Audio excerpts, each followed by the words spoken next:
The Israeli military firing on Palestinians in northern Gaza. Palestinian authorities say at least 6 people were killed in separate incidents. The apparent return to hostilities coming a day after the US president declared an end to the war in Gaza, alongside Muslim and European leaders in Egypt. Donald Trump saying he will decide on what should go into a long-term solution, with a peace plan needing to make the difficult transition to a broader second phase.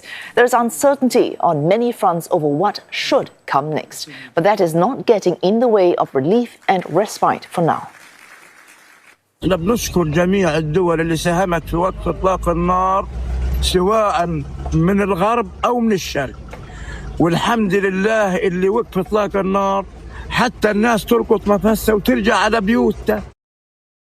I believe it was a very happy moment for the whole country, seeing all these hostages coming back to Israel and being able to be reunited with their families after 2 years of captivity. 2 years of war leveling much of Gaza, more than 80% of buildings being destroyed or damaged. The United Nations putting accumulated rubble at least 55 million tons.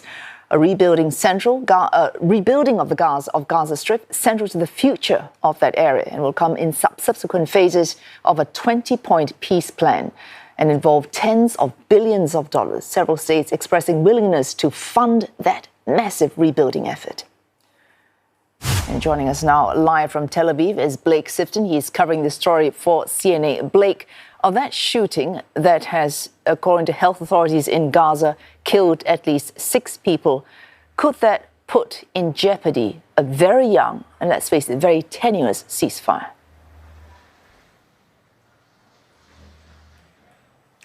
Good evening, Wei Su. The ceasefire is still generally holding. However, incidents like this show just how volatile the situation is and just how fragile that ceasefire is. This shooting took place in the Gaza City neighborhood of Shajaya.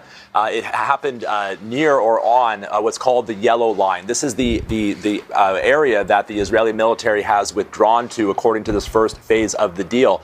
Now, the Israeli military say that those Palestinians who were killed had actually crossed the line. Locals say that's not true, that they just approached it. The Israeli military says they first fired warning shots. However, witnesses have described these people being hit from something from the air, perhaps by a drone. Now, there was also a separate incident in the south of Gaza near Khan Yunis, where hospital officials at Nasser Hospital say 2 people were shot by Israeli forces and wounded. Now, we need to remember that the Israeli military, despite their withdrawal, is still in control of 53% of Gaza. And that area essentially encircles the other parts of Gaza where Palestinians are allowed to be. So there have been points of friction. Many people live very close to these lines and would be trying to go back. And we have heard from locals who've said that the Israeli forces are essentially firing in the direction of anyone who approaches their lines. Oh, Blake, of course, ceasefire and hostage exchange, a prisoner exchange, that's just phase 1 of this 20-point peace plan. And we saw the return of living hostages, Hamas returning them to Israel yesterday, but they were also meant to return the remains of the dead.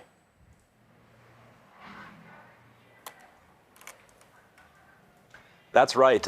With the release of the 20 living hostages yesterday, there was a great deal of joy and relief. For the first time in 2 years, there are no more living hostages held captive in Gaza.